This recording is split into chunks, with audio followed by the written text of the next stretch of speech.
नमस्कार, news for nation देख रहे हैं आप और मैं हूं शुभी आपके साथ। बिहार में इन दिनों कैबिनेट विस्तार को लेकर सियासी गलियारों में खूब चर्चा हो रही है।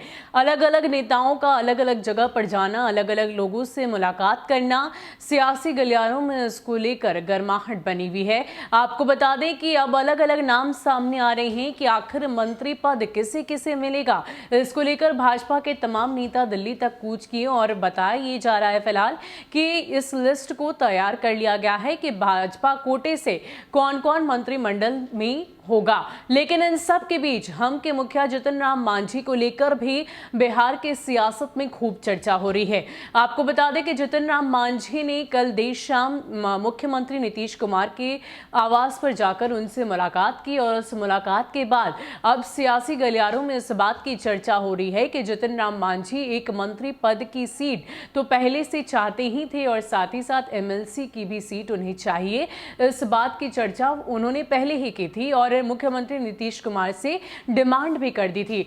तो आपको बता दें कि जितन राम मांझी अपने बेटे संतोष सुमन को लेकर तो पहले ही चर्चा का विषय बने हुए थे, लेकिन इन सब के बीच अब खबर ये सामने आ रही है कि अपने दामाद यानी कि देवेंद्र मांझी को वो मंत्री पद देना चाहते हैं और इसी को लेकर उन्होंने सीएम नीतीश कुमार से मुलाकात की। इस बात की चर्चा भी इस बैठक के दौरान हुई है। इसके अलावा और क्या कुछ खबर है आपको विस्तार में बताते हैं।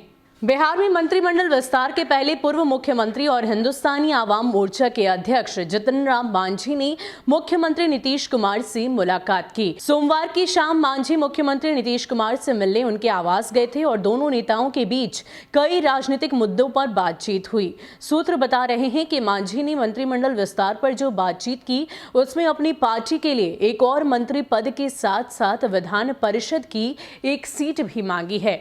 मांझी ने सरकार गठन के बाद नीतीश कुमार के सामने जो नई शर्त रखी, उसके बाद सियासी गलियारे में यह चर्चा होने लगी कि क्या पूर्व मुख्यमंत्री अपने बेटे संतोष सुमन के बाद देवेंद्र मांझी को भी मंत्री बनवाना चाहते हैं।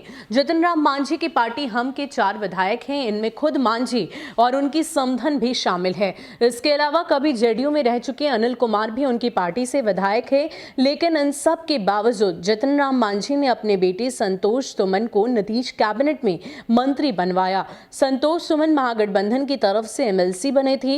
मांझी के दामाद देवेंद्र मांझी विधानसभा का चुनाव भी लड़ चुके हैं, लेकिन उन्हें जीत हासिल नहीं हुई। अब चर्चा यह है कि मांझी अपने दामाद को एमएलसी बनाकर नीतीश कैबिनेट में शामिल करवाना चाहते हैं। हालांकि अनिल कुमार खुद मंत्री पद की रेस में हैं और सूत्र बताते हैं इसके लिए वो लाइजनिंग भी कर रहे हैं। एमएलसी कोटे में एक सीट की दावेदारी को लेकर मांझी की पार्टी में मनमुटाव हो सकता है, क्योंकि इसके लिए अन्य दावेदार भी मौजूद हैं। लेकिन मांझी अगर अपने दामाद को मंत्री बनवाना चाहते हैं तो जाहिर है इसके लिए उन्हें एमएलसी के पद पर भी देवेंद्र मांझी को ही भेजना होगा। तो आपको बता दें कि पार्टी में इस बात की भी चर्चा खूब हो रही है कि एमएलसी की एक सीट को लेकर पार्टी के अंदर मनमुटाव हो सकता है। वो इसलिए क्योंकि संतोष सुमन जो कि मांझी के बेटे हैं वो भी इस सीट की दावेदारी कर रहे हैं और दूसरी तरफ कहीं ना कहीं जितन राम मांझी की कल की मुलाकात से इस बात के कयास बिहार के सियासी गलियारों में लगाए जा रहे हैं कि कहीं ना कहीं जितन राम मांझी अपने दामाद देवेंद्र मांझी को एमएलसी की सीट दिलवाना चाहते हैं। फिलहाल होगा क्या ये तो वक्त ही बताएगा, लेकिन इन सब के बीच बिहार में कैबिनेट विस्तार को लेकर लगातार अलग अलग तरह की चर्चाएं सामने आ रही है। फिलहाल के लिए इतना ही। ऐसे ही अपडेट्स के लिए आप हमारे साथ बने रहिए और देखते रहिए न्यूज फॉर नेशन। नमस्कार।